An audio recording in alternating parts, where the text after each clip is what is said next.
যখন আমাকে মনোনয়ন দিয়েছিল তখন আমি ভেবেছিলাম এই পৃথিবীর সবচেয়ে গর্বিত নারী দেশনেত্রী বেগম খালেদার সাথে একই পার্লামেন্টে দাঁড়িয়ে কথা বলবো।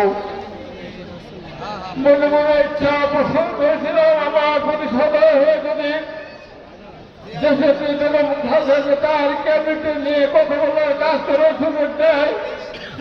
দীর্ঘদিন ধরে দেশে আন্দোলন করেছিলাম, সাথে উঠে গেছিলাম আমার মানুষের জন্য কর্মীদের মানুষের জন্য দেশনেত্রী বেগম খালেদার কাছে অনেক কিছু নিয়েছে আপনাদের মাঝে আপনাদের কাজ করে দেবো।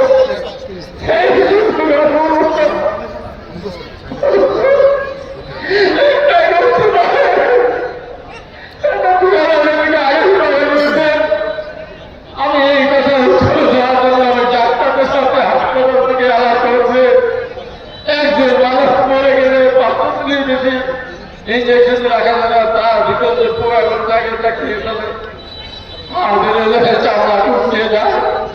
তারপর মুখগুলো বসছে আমাদের উত্তর দিয়েছি যদি ইঞ্জেকশন দিয়ে এসে বাঁচি রাখতাম তাহলে তুমি তালিকা ভেবুল না করতাম না। আমরা আমি প্রথমে ভেবারে অথবা বিশ্বের পেমেন্ট করতে করতাম টাকা প্রধানমন্ত্রী পারবো এদেশের মানুষ অবশ্যই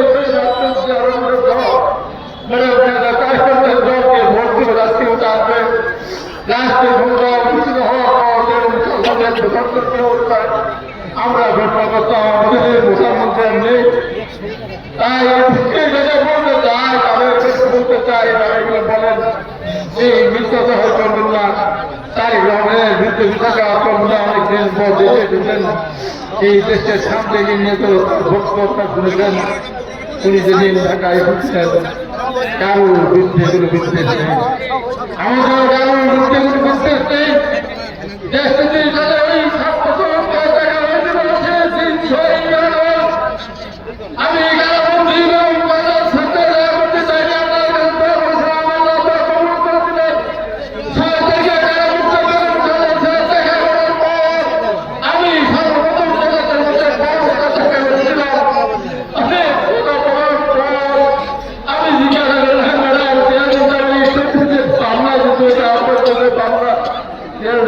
আমাকে হত্যা করেছেন আমার প্রতি নির্দেশ নিয়ে আসে উনি বলেছিলেন যাও মানুষের পাশে দাঁড়াও মানুষের কষ্ট না পায়।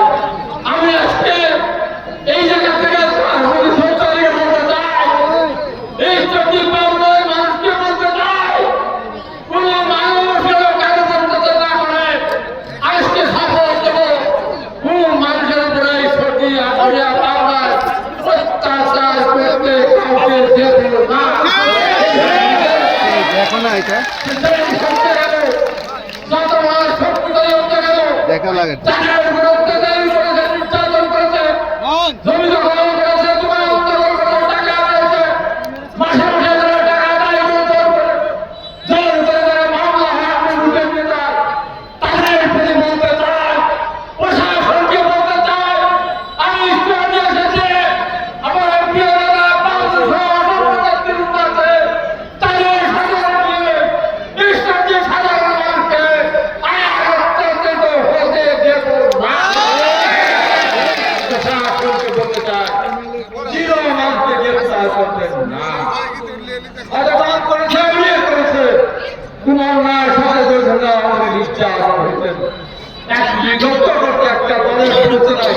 তাদেরকে দিয়ে যাচ্ছেন বাণিজ্য হচ্ছে কথা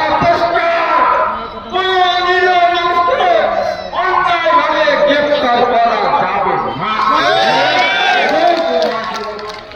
কথা বলে দোয়া করে আমি আমার রক্ত আছে আমরা রক্ত শেষ